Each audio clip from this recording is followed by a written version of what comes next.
Hey everybody, Shark Scrapper here for another Wednesday's Bites. I thought this could be kind of interesting. I picked up two Netgear switches. One's a little bit smaller than the other, but has a lot more ports. This is an FS750T2. And this one is larger, but it has fewer ports, and this is the FS728TP. So let's dive in and see how we like them. All right, so this has about half as many ports as the smaller model does.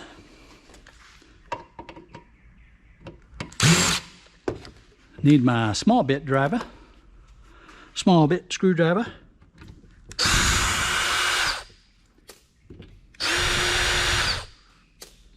And you want to check because there's almost always a screw that you miss when you're starting to take these apart.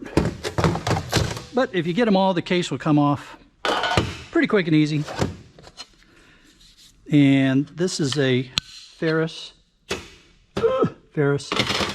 shell. Little ribbon wire. There's our business end. There's our power end.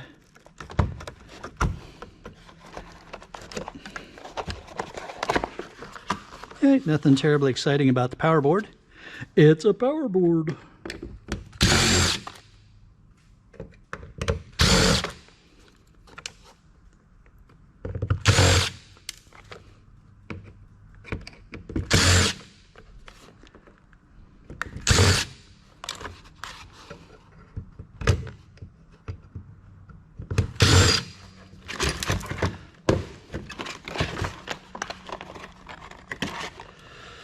So there are a couple of things about power boards that you can do though to help increase the value of them. Of course, you want to take off the wire.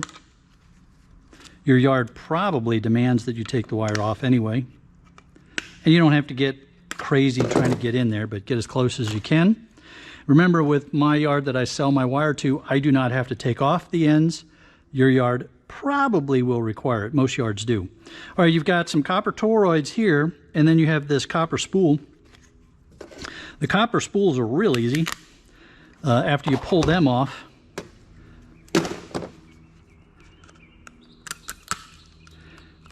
You just bust out that center round part.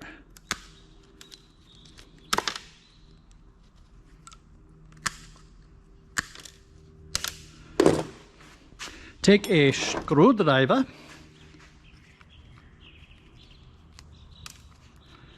and then find the copper end that unspools, pull on that, and there you go. There's your wire. It should spin right off like that. Trash. And you have a nice run of copper wire. That's a very easy, quick scrap if you want to do that even while you're in the process of scrapping. All right, now, these toroids, when it's just ferrous material like that, they can be a relatively easy scrap. You just bash them with your hammer to break the ferrite.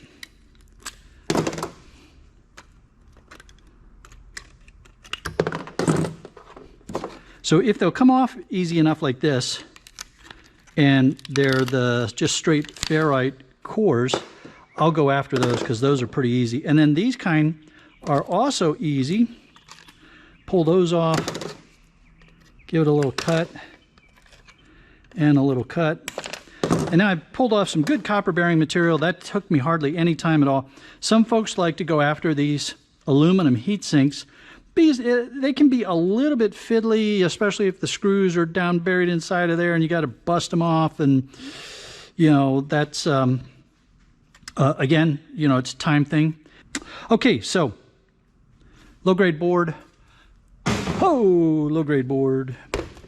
Copper bearing material. Copper bearing material. Into the copper bearing material bucket. Got a whole bunch of screws and ferrite laying around here. trash. A couple of fans here, probably, yeah, screwed in. There we go.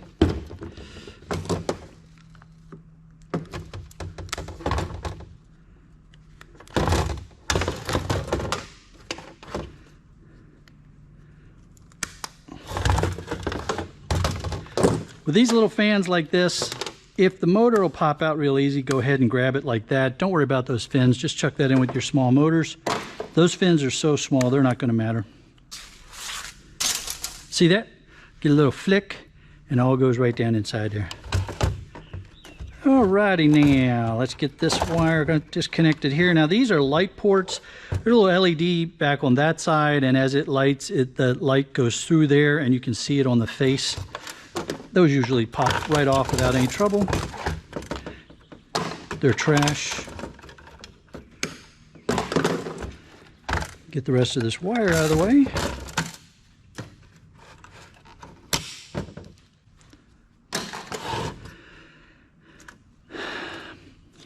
Got a darter card here.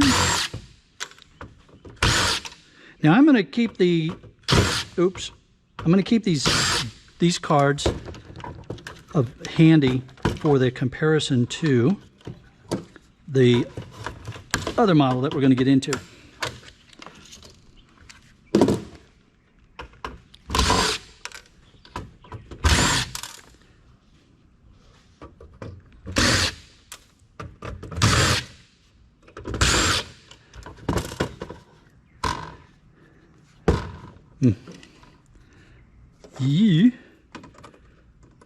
This riser looks like it is screwed into the base along with that riser.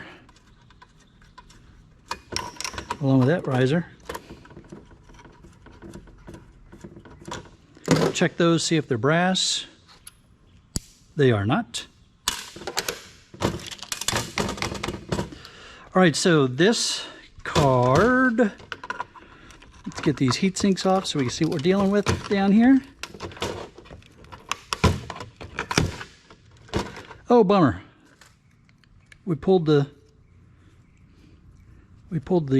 card off with the heatsink. Well, daggone it, it's a gold-cornered BGA card.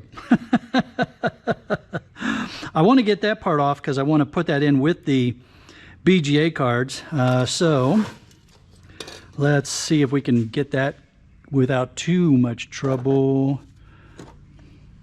Chris, this was purely unintentional. I did not mean to depopulate this board. If you're listening, come back here.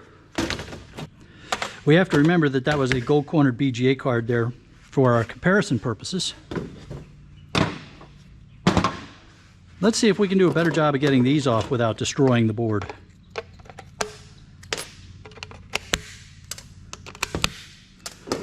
All right, so we have some BGA cards.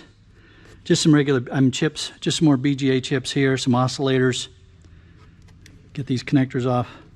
That is kind of an interesting set of boards that we had. Oh, let's look at this darter card real quick.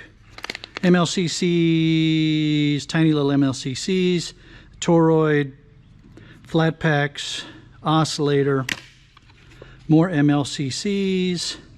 All right, so that was the small one. This one was larger in number of connectors, but smaller in physical size. Let's see what we're dealing with for screws. Shell opens nice, so I do have all the screws out. And now we can see that we have a larger board that is much better populated. Let's get these light paths out of the way.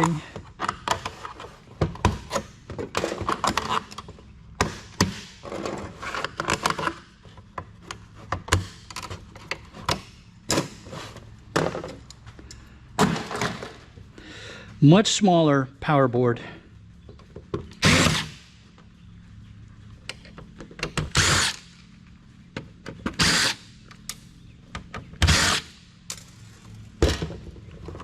I mean, no kidding, this power board is very small. I should have kept the other power board out. But anyway, very small power board compared to the other one.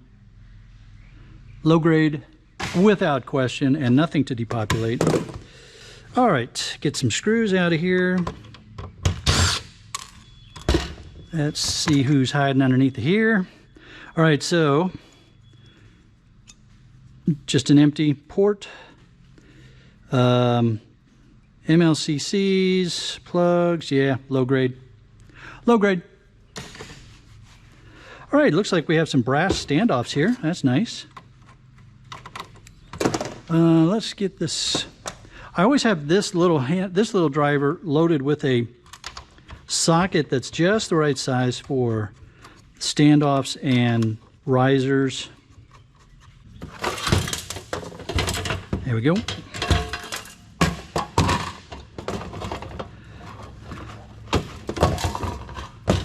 There we go. That's that other brass riser.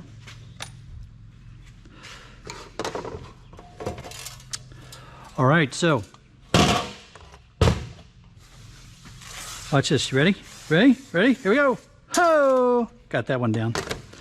All right, so look at this. Compare these boards now.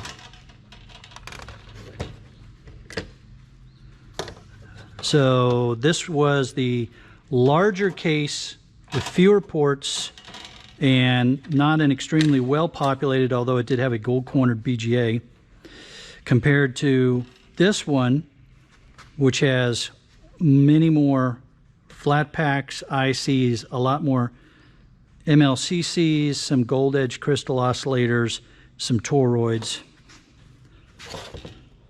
bunch of MLCCs on the back.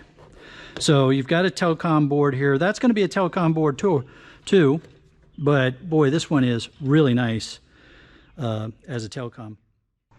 Now, this is where you really need to know your local buyer versus a place like boardsort.com. Even if this was a low-grade Telcom board, which right now is paying $4.40 a pound, and I deduct $1 a pound for shipping, I'm still going to get more than what my local yard would pay me because they don't have a Telcom rate. The best they're going to give me is what they call motherboard or high grade at around $2 a pound, and I'd have to convince them that that's what it is. They probably just want to give me mid-grade for like $1.40 a pound. So you really need to know your buyer, who you're selling to, and shipping costs and things like that. Okay, so I would say that the smaller case was definitely better value than the larger one. So I know that this is going to sound odd, but size doesn't matter. Hey, the link that's going to pop up is going to take you to more of my e-waste scrapping Wednesday Bites videos for your enjoyment. If you enjoyed this one, go ahead and give it a thumbs up. Don't forget to subscribe to the channel. That's going to be the little icon thing in the middle of the screen between the two links to the videos. I had a great time today. I hope you enjoyed this comparison as well, and we will see you all on the next one.